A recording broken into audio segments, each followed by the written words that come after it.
Hello YouTubers, Alaska Prepper here. Ladies and gentlemen, if you were at the produce aisle of a supermarket and you saw someone in a hazmat suit spraying the fruits and veggies with a liquid that by the label on the tank that it was being sprayed from indicated that the liquid was somewhat radioactive, would you buy that produce? And I don't know why people are not talking about this. Someone sent me an email about this a few days ago and I just got around to it. Engineering professor says Japan's plan to dump treated radioactive water in the sea is not dangerous.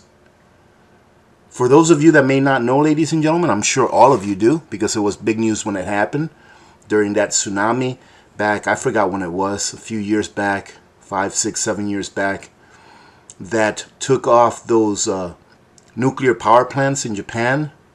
And not only one, but I believe it was 2 of them that ended up exploding and melting down.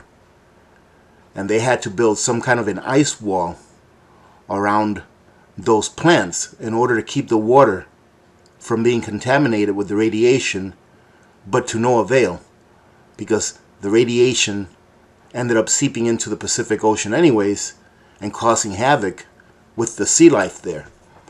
Well, now Japan doesn't know what to do with all of the stored radioactive water that it has, that it's been storing up for years, which it was using to cool down its reactors that were melting down. And here there's actually professionals saying, oh, it's okay. It's okay to put radioactive water into the ocean. It's not going to harm anything. And then I go back to, look at what happened in Flint. It was just a little bit of lead in the water, and they let it go on for years. And what ended up happening after that contaminated water was consumed by the residents for years? Of course, we've all heard the stories. We've all read the headlines. A lot of people ended up getting sick, and a lot of people ended up passing away. And I would call it criminal, in my opinion, of course.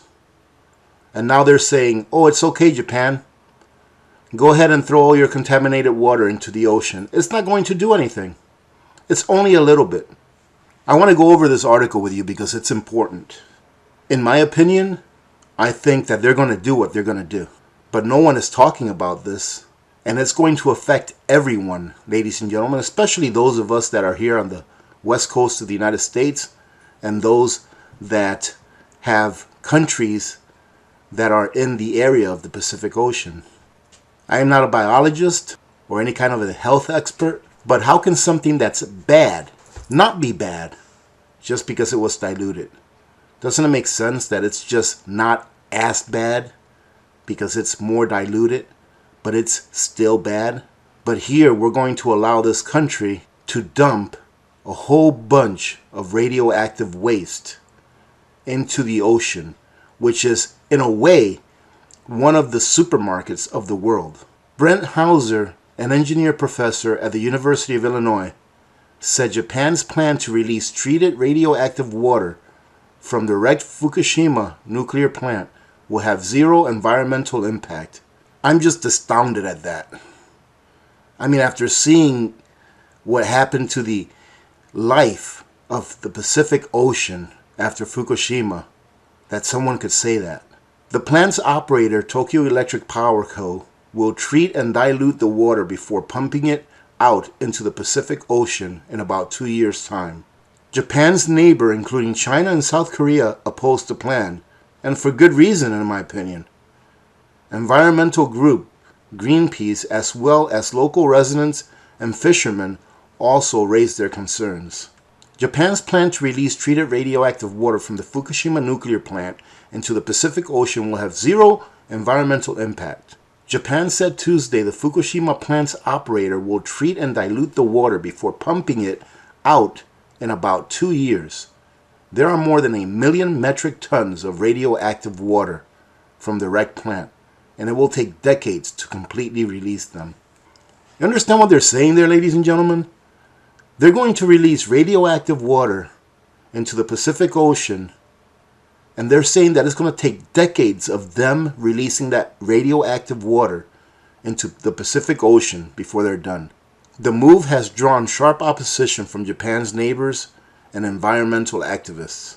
But Brent Hauser, the university professor, said the filtering process will remove most radioactive elements from the water, leaving only tritium, a radioactive isotope of hydrogen that's not harmful in small quantities. Someone saying who is a professor, if you dilute it enough, it's not bad for you. That just makes absolutely no sense to me whatsoever. That if you dilute something that's bad for you enough, it's not bad for you. And here is a tweet from a China government official. The ocean is not Japan's trash can. It is not Japan's sewer. It should not expect the world to pay the bill for its treatment of its wastewater. And I have to say that I agree. I took biology in college. You know, I did okay, but I'm not a biologist. But I do know that when you introduce something into nature that's not natural, it has an effect on nature. Polluting the ocean, the world's supermarket, really, ladies and gentlemen. I mean, the ecosystem that exists in the ocean, if it did not exist, we would not exist. In my opinion, ocean life is just as important as bees. And we're going to allow this to happen, ladies and gentlemen. Reactors at the Fukushima nuclear plant were damaged by a massive earthquake and tsunami in 2011. And TEPCO has been accumulating the contaminated water in tanks, but storage capacity will likely run out late next year. Japanese Prime Minister said releasing the water into the ocean was the most realistic option. I'm not sure what the solution is, ladies and gentlemen. I really don't know what the solution is. But I know that this solution is going to cause havoc to our ocean life. And here is the logic that they use to say that it's okay to put radioactive water into our oceans. And this is a quote. I would say to people who are concerned about this going into the ocean, we dump 8 tons of plastics in the ocean. Pregnant women are not supposed to eat tuna because of mercury poisoning. Microplastic is in the marine food chain. This is what we should be worried about, he said. Oh, we should be worried about this. I agree 100%. We should be worried about cleaning up our oceans of all of this plastic and waste that we've put in our oceans. Absolutely 100%. But what is putting radioactive water on top of that going to do to help? This was originally published in 2014, but it was just updated not too long ago, about a month ago or so. Dead sea life covers 98% of ocean floor after Fukushima. Sea life in the Pacific Ocean is dying off at an alarming rate, and the peak of all this death and destruction coincides with a certain nuclear disaster that ironically occurred on the Pacific coast of Japan. Still, scientists analyzing what's referred to as sea snot point their finger at global warming, refusing to even mention the radiation from Fukushima. Normally, this snot covers about 1% of the floor. Now it seems to be covering 98% of the floor.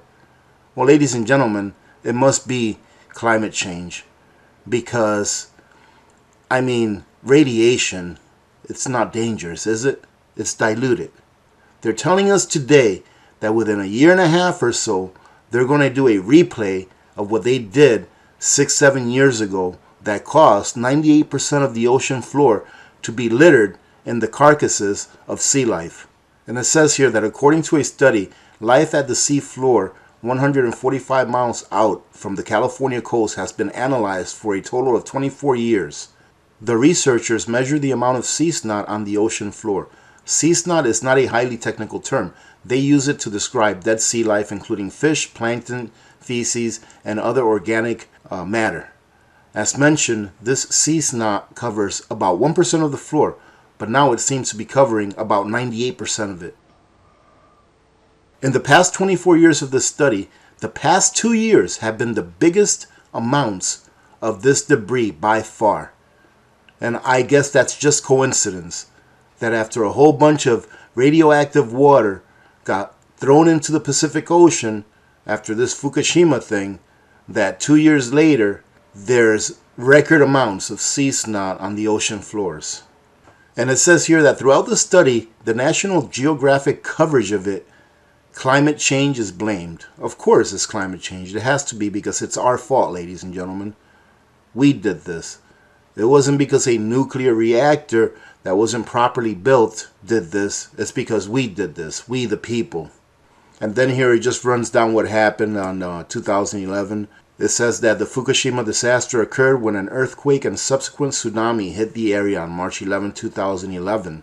To this day, the amount of damage is unclear, as the Japanese government, along with TEPCO, which is the power company, seem to be content to hide the truth.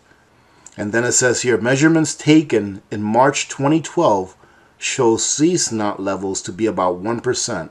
Just a few months later, they had grown to 98%. All right, ladies and gentlemen, I'm going to leave it at that. This is very concerning, to tell you the truth. Like I said, why isn't anyone talking about this? It's kind of too bad that it took me this long to see the email that I got that told me about this, because I didn't even know this was going on. That's how well hidden this is being kept from the public. If they allow this to happen, we will pay a big price. I believe we will. But then again, I could be wrong. But nothing good can come out of this. Nothing good whatsoever. All right, ladies and gentlemen, I hope you have a great day today. Thank you very much for joining in. Thank you for your support and being here to watch my videos whenever I put them up. I truly do appreciate it. Remember to be good to each other. When good people do good things happen. Remember to reach one, teach one, and repeat. If we all did this, the world would be a better place. And you know that it will be a better place. Remember, tomorrow, Wednesday, I think my gums and teeth will be fine for me to do a live stream tomorrow on our regularly scheduled Wednesday live stream at 5 p.m. Alaska time, 9 p.m. Eastern time on the Alaska Prepper News channel. All right. So if you want to go there, hang out for about an hour or so, talk about the economy, financials, silver, gold, cash, cryptos, whatever it is, by all means, you're more than welcome to stop by. Many blessings to all of you and your families. This is Alaska Prepper. I'm out.